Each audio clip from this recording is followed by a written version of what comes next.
A congressman from Michigan is facing backlash for statements he made at a recent town hall meeting where he appeared to suggest that nuclear bombs should be dropped on Gaza. Republican Tim Walberg made the comments on Monday after being asked a question about U.S. plans to build a floating pier off the coast of Gaza to help deliver humanitarian aid into the war-torn territory. Well, the Michigan congressman isn't seen on the video, but can be heard saying the U.S. should not be spending any money on humanitarian aid, and then seemed to advocate for bombing Gaza with nuclear bombs, such as the ones the U.S. dropped on Japan during World War II. We want to note the video appears to have been distributed online by a person affiliated with the Democratic advocacy group. Here are the congressman's comments.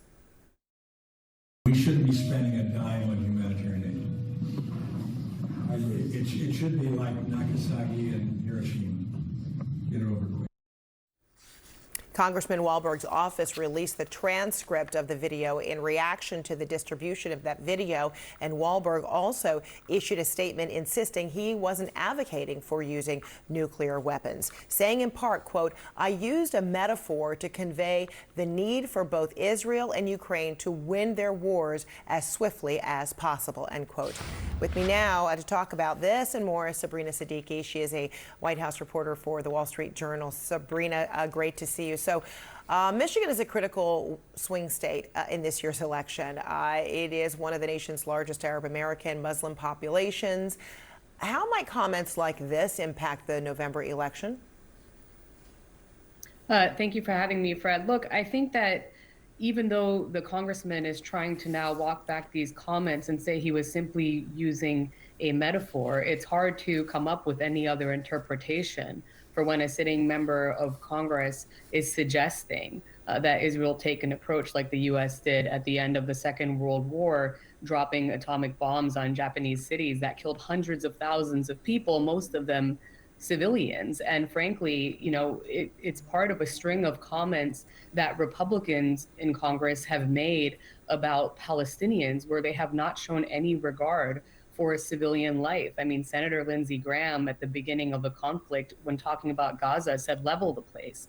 Senator Tom Cotton also toward the beginning of the conflict said as far as he is concerned, Israel can bounce the rubble in Gaza. So, you know, I think that it's part of this broader dehumanization that you're seeing of Palestinian life, particularly within the Republican Party. Now, you know, obviously, I think, you know, they don't tend to have a lot of support from Muslim or Arab Americans. And, you know, even though Democrats are under a lot of pressure from these communities, it does sort of make more clear, I think, the contrast between Republicans and Democrats on this issue, and just this strain of anti-Arab bias within the Republican Party and of Islamophobia that was once on the fringes, but has now become part of the GOP mainstream. And some of that pressure you're talking about being exemplified by, President Biden, continuing to have his speeches and events disrupted by pro-Palestinian protesters, demonstrators upset with his support for Israel.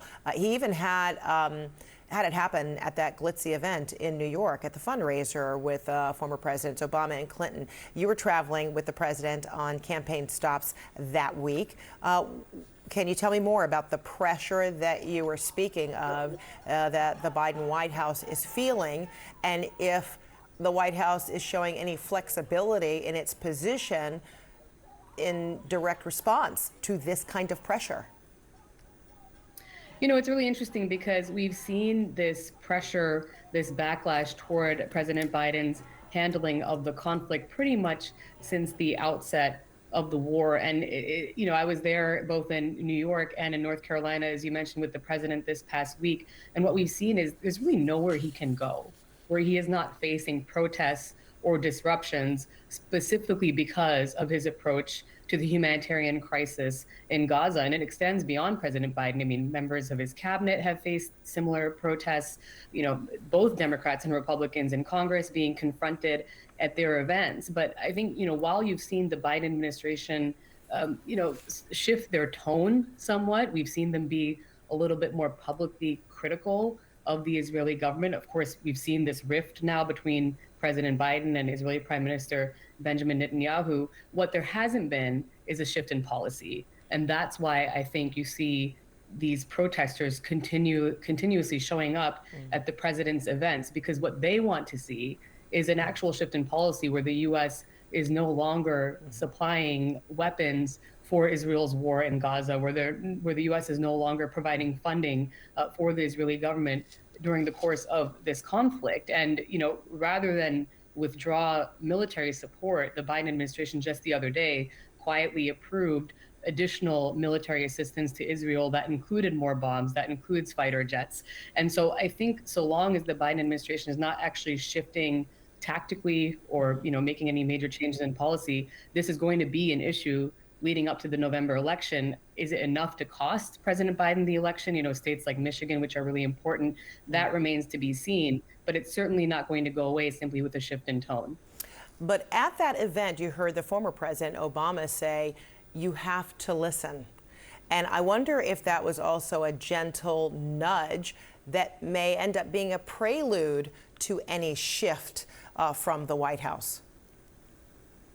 I think that one of the issues here is that the White House and, people like former President Obama, who may be more sympathetic or to what the protesters are calling for, don't necessarily agree with the tactics because obviously the Biden campaign, they're trying to stay focused on a lot of other issues like reproductive rights, the economy, and they're also trying to make very clear the contrast between President Biden and former President Trump. So, I think what you might see at some point in the coming months is President Biden and his campaign, as well as surrogates like President Obama and others, maybe make more clear to these voters that the alternative, that former President Trump, would be far worse, that there wouldn't be any humanitarian assistance for Palestinians if President Trump is back in office. There wouldn't be any pressure on Israel from a future Trump administration to change their tactics or to do more to protect civilian life.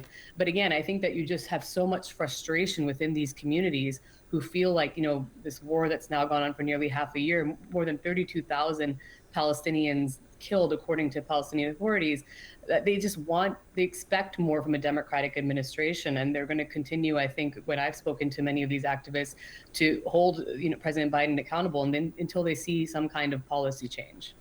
All right, Sabrina Siddiqui, The Wall Street Journal, thank you so much.